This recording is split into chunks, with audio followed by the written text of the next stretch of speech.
안녕하십니까. 여의도 24시입니다. 윤석열 대통령과 이재명 더불어민주당 대표가 회동을 했지 않습니까? 이걸 놓고 윤석열 대통령 지지율에 대해서 한번 얘기를 해보려고 합니다.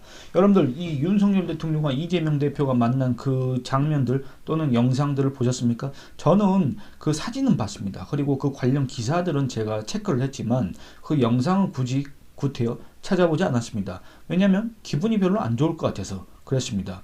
뭐 제가 왜 기분이 안 좋느냐 이렇게 얘기하면 좀 복잡하겠지만은 많은 보수 또는 우파 지지층이 그런 감정을 예전부터 이 윤석열 대통령이 이재명 더불어민주당 대표한테 전화를 해서 뭐 만나자 뭐 이렇게 제안을 했다는 이런 보도가 나올 때부터 아마 그런 감정을 가지신 분들이 많이 계실 겁니다.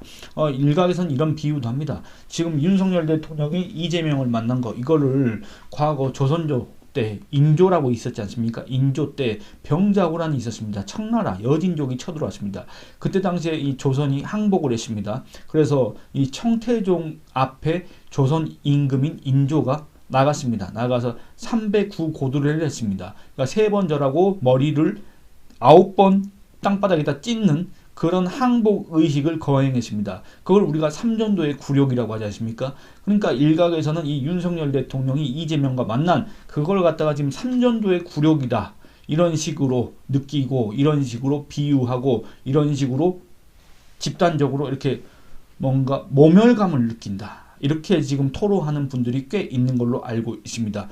저는 뭐 그 정도까지는 아니지만 어쨌든 굳이 그 영상을 찾아볼 필요가 있느냐 해서 보지는 않았습니다만 그 사진을 봤을 때 그리고 관련 기사를 봤을 때 이런 생각이 들었습니다. 윤석열 대통령이 이재명을 맞이할 때 그렇게 반갑게 웃으면서 맞이를 했지 않습니까? 물론 그거 윤석열 대통령의 본심이 아닐 겁니다. 원래 감정이 아닐 겁니다. 여러분들 윤석열 대통령이 이재명이라는 사람을 대체 어떻게 평가를 하겠습니까?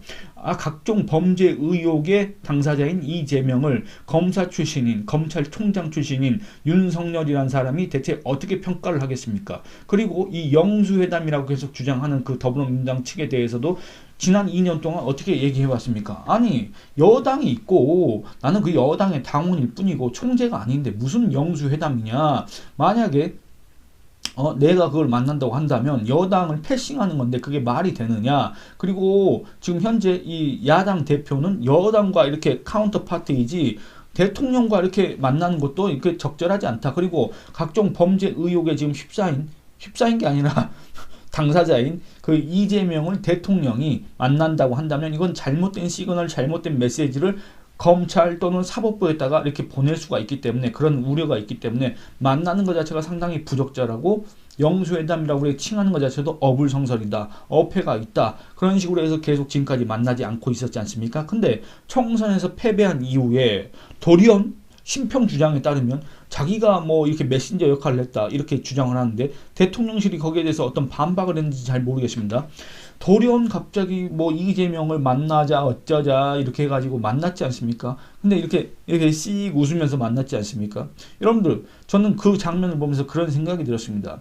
만약에 그렇다고 한다면 윤석열 대통령이 정말 자기의 감정을 숨기면서 이재명 더불어민주당 대표가 오늘 한 얘기가 뭡니까? 최상병 특검 의혹 받아라. 그 특검 받아라. 그 다음에 25만 원 나눠줘라. 그 다음에 김건희 등 가족 의혹 정리해라. 가족 의혹 정리해라는 게 뭡니까? 김건희 특검법 받아들여라 그 소리 아닙니까?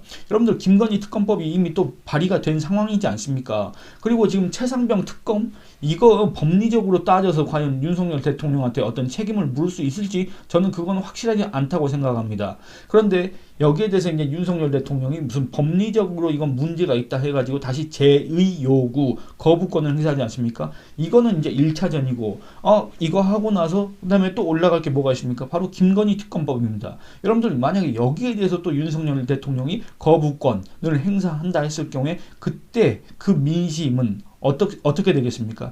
여러분들 제가 어저께 이 김건희의 재등판이라는 그 영상을 올린 이유가 따로 있는 게 아닙니다. 지금 이 김건희라는 대통령 배우자가 바로 이 현재 전국의 내관이 될 수밖에 없기 때문에 이 더불어민주당이 계속 이게 치고 들어갈 수 있는 그 틈새가 바로 거기 있기 때문에 그래서 이재명 더불어민주당 대표가 오늘 윤석열 대통령과 만났을 때도 그 얘기를 강조하진 않았지만 거기에 집중하는 그런 모양새를 취하진 않았지만 마지막에 살짝 언급하고 그 과정에서 윤석열 대통령의 표정이 굳어지면서 그런 말씀을 하실 걸 예상했다고 했지 않습니까? 그리고 그 뒤에 비공개로 그 회동이 전환됐지 않습니까? 그런 것들을 보면서 더불어민주당은 이미 그런 것들을 다 기획을 하고 있고, 윤석열 대통령은 상대적으로 지금 수세에 계속 몰릴 수밖에 없는데, 이런저런 불리한 상황에서 별로 감정적으로 좋지 않을 수밖에 없는 이재명을 이렇게 웃으면서 맞이하고 의자도 빼주고 그랬다고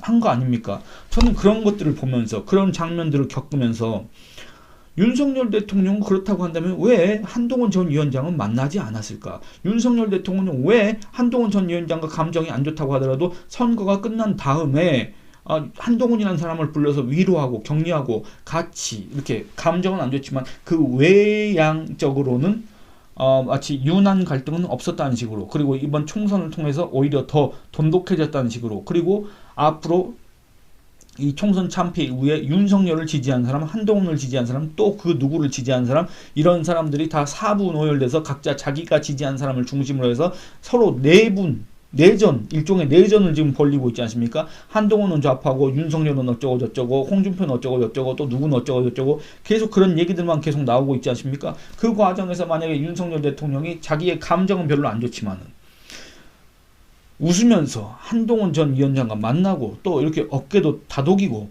이런 장면들을 만약에 연출했다고 한다면, 이 윤석열 대통령이 이재명 더불어민주당 대표를 만났을 때 그 연출한 그 절반 정도 또는 3분의 1, 4분의 1 정도만 한동훈 전 위원장한테 쏟았다고 한다면, 그런 장면을 연출했다고 한다면, 지금 현재 윤석열 대통령의 상황은 우리가 지금 현재 알고 있는 것보다, 우리가 현재 지금 접하는 윤석열 대통령의 위기 상황보다는 훨씬 더 호전됐을 거라고 생각을 합니다. 윤석열 대통령이 만약에 이 주위의 어떤 정상적인 정무적 조언을 받을 수 있는 그런 상황이었다고 한다면 총선 참패 직후에 바로 만났어야 됩니다. 그래야만이 소위 말하는 보수 또는 우파가 결집할 수 있고 재건될 수 있고, 그 재건된 지지세를 바탕으로 이 야당의 공세를 막을 수가 있고, 그걸 바탕으로 다시 국정 운영 동력을 삼을 수가 있고, 그렇게 한 국정 운영을 통해서 성과를 낸다고 한다면 윤석열 정부에 대한 평가가 어느 정도 달라질 수가 있기 때문에 그렇습니다. 그런데 윤석열 대통령은 소위 말하는 또 골든 타임이라고 해야 될까? 그거를 놓쳤습니다. 한동훈 전 위원장한테 뒤늦게 제안을 했습니다. 이미 한동훈은 폐쇄자고 아이돌이고 셀카놀이에 빠졌고 총선 참패에 이르렀고 문재인 사냥 깨고 벨소리를 다 했던 홍준표를, 이번 총선에 별 관계도 없는 사람을 한동훈보다 훨씬 더 전에 먼저 4시간 동안 만났습니다. 한동훈한테는 직접 연락을 한 것도 아니고, 여러분들 윤석열 대통령이 한동훈 전 위원장의 번호를 모르겠습니까? 집 주소를 모르겠습니까? 아니면 직접 연락이 안 되더라도 또는 그 배우자 또는 그 가족의 연락처를 모르겠습니까? 그런데 굳이 구태여 또 윤재욱 원내대표 또는 당을 통해서 한동훈 전 위원장한테 오찬을 제안했고, 한동훈 측에서는 이제 건강상 뭔 이유인지는 모르겠지만 어쨌든 거절한 거 아니겠습니까? 이런 식으로 하면서 시간이 지나면서 결국에는 윤석열을 지지한 사람, 한동훈을 지지한 사람, 이들 간에 이제 갈등이 마치 이재명과 이낙연 지지자들이 이렇게 싸웠던 것처럼, 뭐 개딸과 그 다음에 뭐 이낙연 지지자들이 이렇게 내분을 벌였던 것처럼 그렇게 지금 상황이 벌어졌습니다. 여러분들 여기에 누가 또 책임이 있다고 생각하십니까? 물론 한동훈 전 위원장의 책임이 아예 없다고는 얘기할 수 없겠지만은, 그래도 이번 총선 참패의 책임이 윤석열 대통령한테 있다. 원인 제공자가 윤석열 대통령이다. 이렇게 생각하는 사람이 바로 국민 10명 중 7명에 해당하기 때문에 윤석열 대통령이 먼저 이렇게 나서서 윤한 갈등이라는 거는 없었다는 식으로, 한동훈 고생했다는 식으로 이렇게 해줬다고 한다면, 이재명 더불어민주당 대표를 이렇게 웃으면서 맞이하고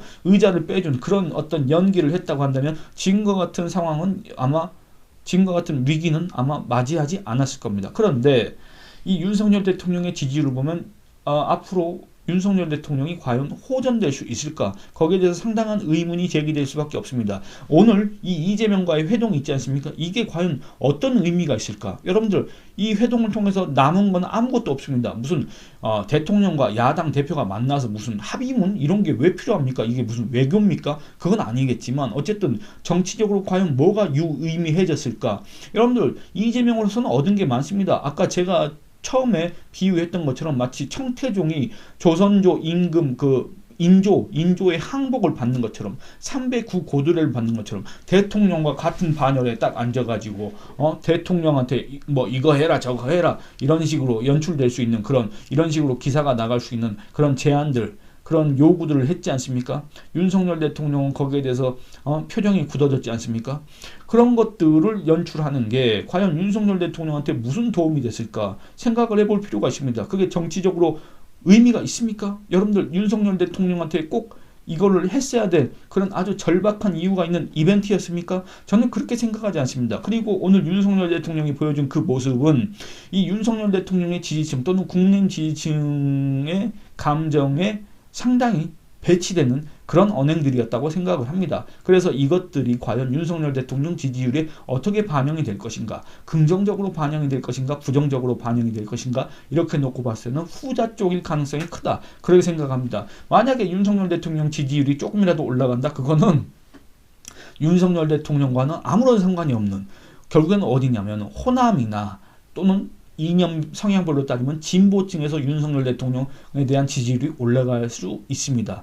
그걸 놓고 윤석열 대통령 상황이 좀 달라졌다, 호전됐다, 윤석열 대통령이 드디어 이제 반등의 기회를 잡았다 이렇게 해석한다면 그거는 정말 오산입니다. 그렇지 않습니까? 언제라도가 아니라 지금 당장 선거를 한다면 그 사람들이 윤석열 대통령을 다시 지지하겠습니까? 찍어주겠습니까? 전혀 그런 계층이 아니고 전혀 그런 지역이 아니기 때문에 그런 지역에서 지지율이 조금 올라간다고 해서 그걸 갖다가 마치 긍정적인 신호다 이렇게 해석한다고 한다면 정말 앞으로 남은 길이 험난할 수밖에 없다 그렇게 생각을 합니다. 이 와중에 이제 리얼미터 조사 결과를 놓고 이 리얼미터 조사 결과에 따라서는 윤석열 대통령 지지율이 국정 운영 지지율이 있지 않습니까? 이게 30%대에 지금 걸려 있습니다. 이걸 놓고 윤석열 대통령 상황이 지금 그렇게 심각한 상황은 아니다. 언론들이 지금 너무 과장하고 있고 너 유튜브 하는 애들이 너무 이거를 갖다가 왜곡하고 있다 이렇게 또 주장하시는 분들이 있는 것 같아서 제가 그 얘기를 잠깐만 해보겠습니다. 여러분들 한국갤럽 여론조사 결과를 놓고 제가 말씀드렸습니다. 윤석열 대통령 지지율이 24%, 25% 기록하고 있고 대구 경북조차도 지금 그 지지율이 25%로 떨어졌다. 그러니까 대구 경북에서조차 윤석열 대통령에 대해서는 4명 중 3명이 부정적인 평가를 하고 있다. 이렇게 말씀드렸지 않습니까? 그런데 리얼미터 조사 결과상으로는 윤석열 대통령 지지율이 30%에 걸쳐 있어서 그건 아니지 않느냐 이렇게 생각하시는 분들이 계실 것 같은데 살펴보도록 하겠습니다. 윤석열 대통령 먼저 4월 3주차 여론조사 결과를 보겠습니다. 국정수행평가, 긍정평가가 32.3% 였습니다. 그때 당시에 긍정평가가 어디서 전주 대비 늘었냐면 호남에서 4.6%포인트 증가했고 그 다음에 진보층에서 3.5%포인트 증가했습니다. 여러분들 이거 제가 말씀드렸다시피 호남이나 진보층이나 과연 선거 때 또는 평소에 이 윤석열 대통령을 지지하겠습니까? 또는 윤석열 대통령에 속한 국민의힘을 지지하겠습니까? 그런 지역이 아니고 그런 진영이 아니지 않습니까? 이념 성향에 따른 진영이 아니지 않습니까? 그러면 윤석열 대통령에 대한 부정평가가 는 곳은 또 어디냐? 대구 경북에서 11.9%포인트가 전주 대비 빠졌습니다. 대전, 세종, 충청.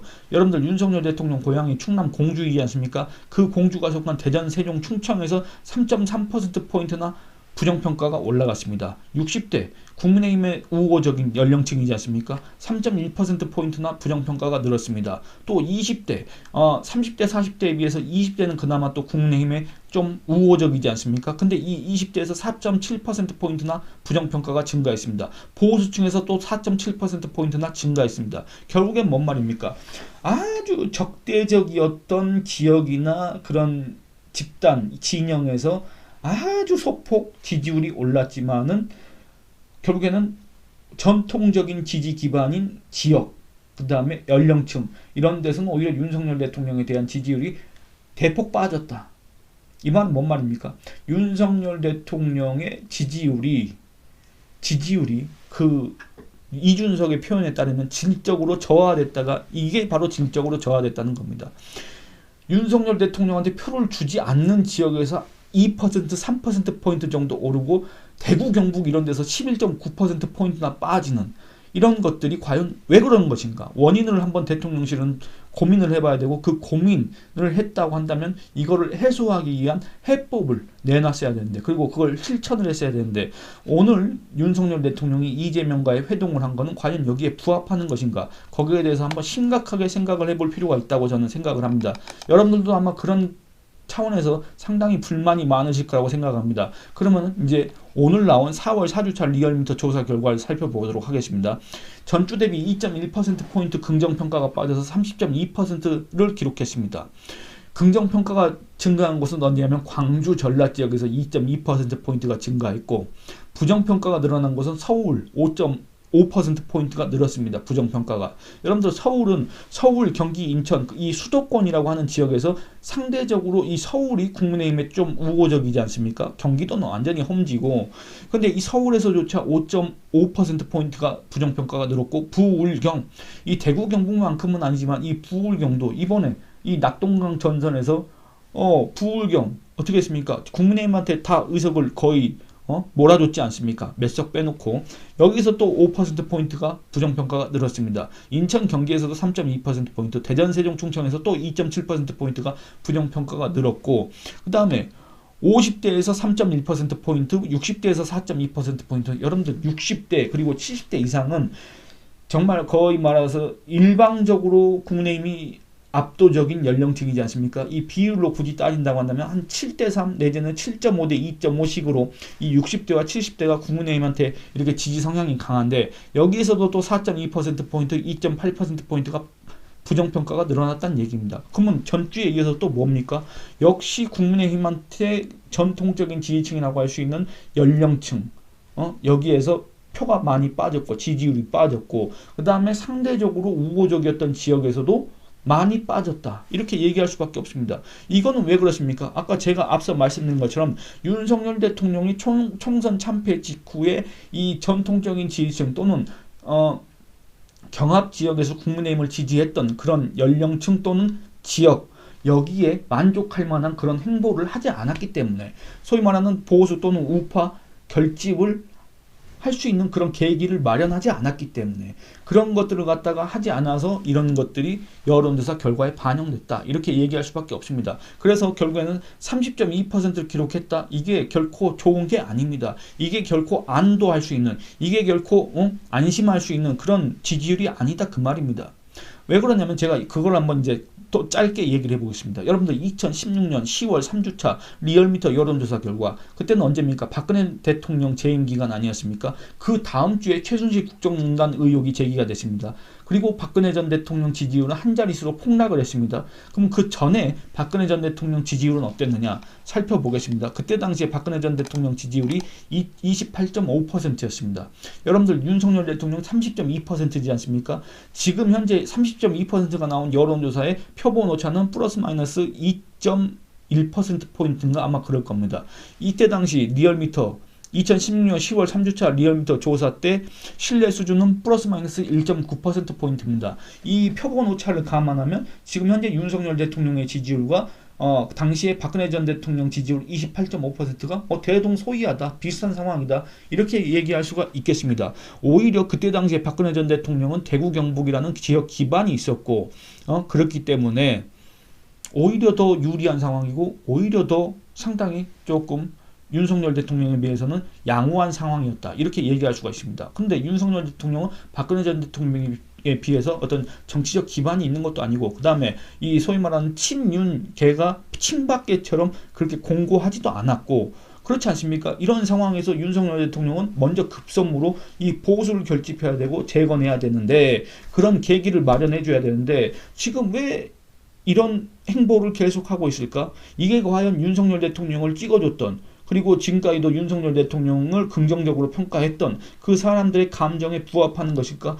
그 사람들의 지금 현재 불만 이런 것들 갖다 잠재울 수 있는 행보일까? 그런 것들을 생각해 봐야 됩니다. 윤석열 대통령이 그런 걸로 갖다가 못하지 않습니까? 그렇다고 한다면 정말 남은 그 기간은 정말 괴로울 수밖에 없습니다. 정말 고난의 길이 될 수밖에 없습니다. 그렇지 않습니까? 그렇기 때문에 지금이라도 윤석열 대통령이 새로운 이 정무적인 조언을 할 수 있는 참모들의 조언을 받아들여서 제대로 된 이 보수 결집, 우파 결집을 이뤄내야 되지 않을까. 그래야만 과거 박근혜 전 대통령과 같은 그런 최후는 아니지만 박근혜 전 대통령의 그런 고난 이런 거를 굳이 재현할 필요가 없지 않을까 이런 생각을 해봅니다. 예, 이 영상은 이만 줄이도록 하겠습니다. 여러분들 의견 댓글로 많이 남겨주시기 바랍니다. 감사합니다.